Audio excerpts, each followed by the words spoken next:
All right, welcome to Beginner Standing Pose series. So this is a very beginner class where we're going to work on feeling what the thighs do in the postures. So you need a block, and now what I've done is I've placed the block way up towards the root of my thighs, and I'm going to show you from the side.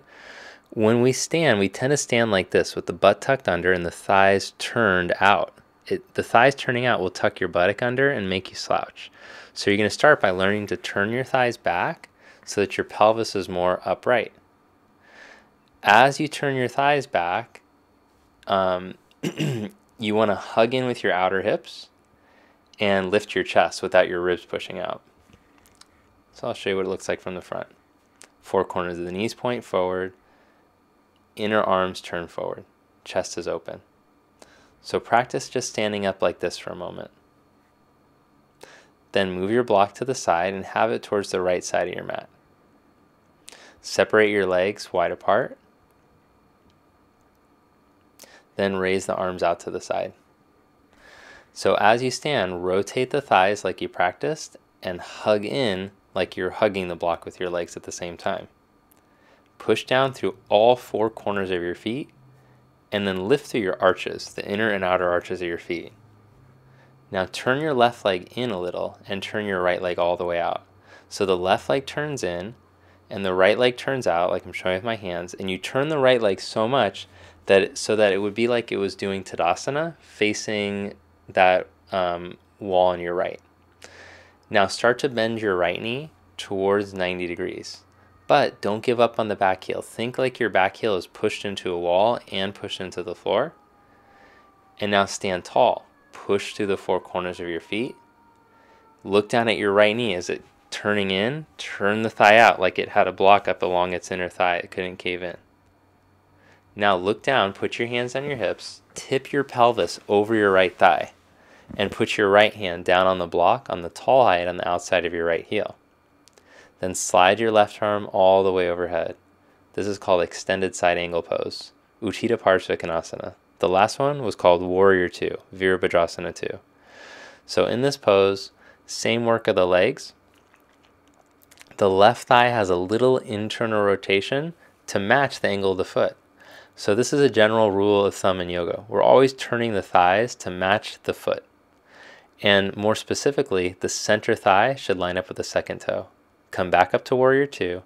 Now turn the feet to face forward. Center thigh lines up with the second toe. And the second toe is just a reference for the center line of the foot, like if I drew a line down the center of your foot. So now stand up tall and turn the right toes in a little bit and turn the whole right thigh to match the turn of the foot. Same with the left leg. Turn the left leg all the way out. Now look down to see if your thighs made the rotation. See how I take that time? I'm turning the left thigh all the way. Then I raise the arms up. As you press into your back foot evenly, start to bend your left leg. Now glance at your left knee. Notice how it'll want to track inward. That's because the groins and the hips get tight. So see if you can keep turning your thigh out as you bend your leg so that it matches that line of the center of the foot. Breathe steady in and out through your nose. So this is a very important part of yoga practice too, is nose breathing. Slow, even nose breathing. It'll help to keep your nerves calm. Now place the hands on the hips, look at your left knee, tip your pelvis out over your thigh, and put your left hand down. Take your right arm and reach it all the way overhead. So if you notice yourself breathing real like shallow breaths, you might want to back off a little bit. So we're trying to retrain the nervous system to respond to these different shapes that you're putting your body in, that your body's not used to. And we do that by staying calm. Stay calm, breathe evenly, teach your body to hold this new shape. Take your right arm back up, come back up to Warrior 2, straighten your left leg, turn your left toes in. Put your hands on your hips now. And now fold forward in between your two legs. Put your hands down. Let your head drop.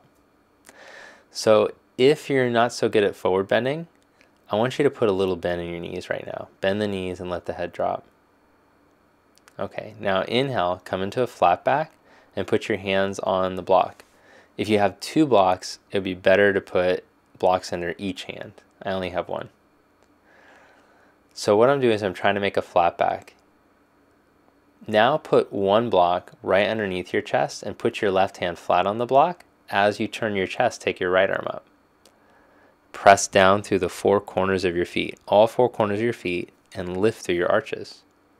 Then bring the right hand back down, put it on the block, change sides, take the left arm up.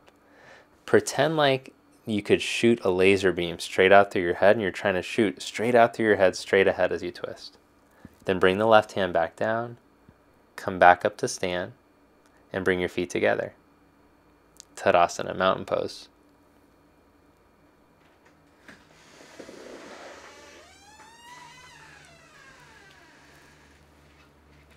Now separate your legs wide apart. Have your block at the outside of your right heel. Turn your left foot in a little bit. Turn your right leg all the way out. Again, turn the thighs so they match the rotation of the foot. With your hands on your hips, tip your hips over your right leg and put your right hand down on the block on the tall height. Put a little bend in your right knee and spin the thigh out again. Now turn your chest up and take the left arm up.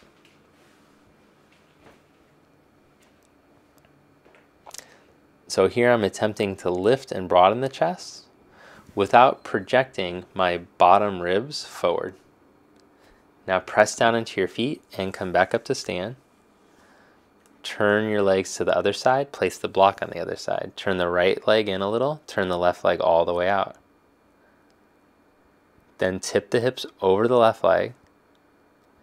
Put the hand down on the block on the outside of the left heel. Roll your chest up, take the right arm up. Thighs turn. Now here's an important thing. See if you can squeeze your outer left hip muscle in as you turn your left thigh out. Then press through the right foot evenly and think of lengthening, growing your spine longer as you're here. Press down through your feet, come back up, turn your left toes in, and step your legs together. Stand in Tadasana. Stand as upright as you can. All right, so now turn to your side. Come on to your hands and your knees.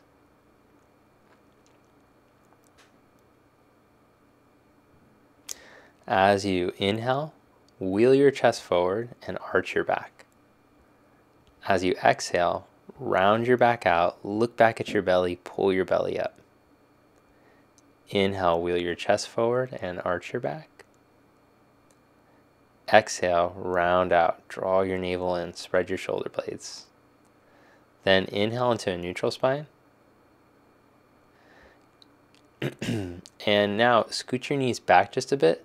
With your knees and your feet hip distance apart, curl the toes under, and stretch back into downward facing dog. Now in this down dog, bend your knees and try to lift your hips way up and away from your wrist. As you push the floor down with your hands, stretch your hips further from your wrist. Now I've bent my knees so I can try to lengthen my spine. So I'm trying to make the spine as long as I can from the tailbone to the top of the head, like it's trying to make a flat back. Okay, now set your knees back down. Now bring the knees together, take the feet wide enough for your buttock to fit in between, and put a block down underneath your buttock on the medium height. Sit up straight and tall. Interlace your fingers, turn your palms to face forward, and raise your arms up and overhead. As your arms go up, try not to let your waist push forward. Draw your waist back in, draw your navel back in. Then bring your arms back down. Change the interlock, take the other index finger on top, turn the palms to face forward and raise your arms up. Lengthen the buttock bones down into the block. Lift through your side chest as you stretch your arms. Bring your arms back down. Release the hands. Move the block to the side and lie on your back. We're going to do one more pose. And this is a great pose to start to teach you to feel what it's like to be upside down. So we're going to do supported bridge. Press your heels down, take the block the long ways underneath your sacrum on the medium height. Roll up onto the tops of your shoulders and externally rotate your arms to help spin the biceps out. Try to get up onto the tops of your shoulders so your chest opens. That block should be right underneath your sacrum. What's the sacrum? That's the thick bony part at the top of your butt. So it should be right up on there. Your feet are hip distance apart. Knees stay close together. And then we're just going to practice staying here for a couple more breaths. Now lift your butt up, move the block to the side, stretch the legs out one at a time for Shavasana, corpse pose. So get familiar with this pose. This is the most important pose in your yoga practice. In corpse pose, we practice this final meditation where you get to receive all the benefits of your practice by relaxing. So just as important as the physical practice, the effort you exert, is your quality of relaxation. Let the body relax. Watch your breath for the next few minutes. If you have extra time, take 5 minutes in this pose. Thanks for watching, and make sure to subscribe and hit the like button if you're enjoying the channel.